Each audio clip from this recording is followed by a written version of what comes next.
நடிகர் பார்த்திபன் இயக்கத்தில் டீன்ஸ் படம் கடந்த வாரம் திரைக்கு வந்தது. கமலின் இந்தியன் 2 படத்தோடு இது ரிலீஸ் ஆனதால் பார்த்திபன் ரிஸ்க் எடுக்கிறார் என ஆரம்பத்தில் பலரும் விமர்சித்தனர். ஆனால் இந்தியன் 2 படத்திற்கு வரவேற்பு கிடைக்காததால் டீன்ஸ் படத்திற்கு வரும் கூட்டம் அதிகரித்து இருக்கிறது.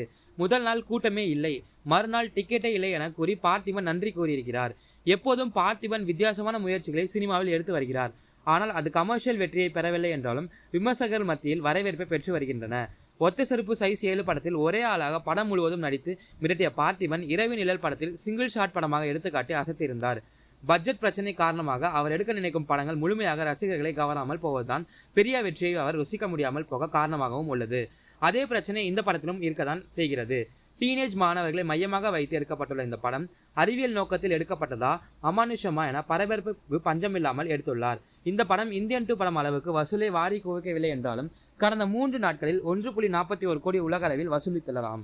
அதேபோல் மிகப்பெரிய எதிர்பார்ப்புக்கு மத்தியில் உலக நாயகன் நடிப்பில் இயக்குனர் சங்கர் இயக்கத்தில் வெளியான இந்தியன் 2 திரைப்படம் கடந்த 3 நாட்களில் தமிழகத்தில் சுமார் 45 கோடியும் உலக அளவில் 150 கோடிக்கு மேல் வசூலித்துள்ளதாக கூறப்படுகிறது.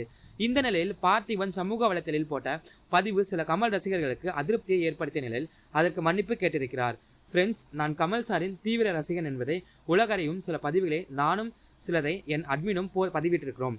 தப்பித்தவறி எதனும் தவறாக பதிவிட்டிருந்தால் மன்னிக்கவும், அதுவும் என்னால் என்பதை நான் விரும்ப மாட்டேன். இனி நிகழாமல் பார்த்துக் கொள்கிறேன் என அவர் பதிவிட்டிருக்கிறார்.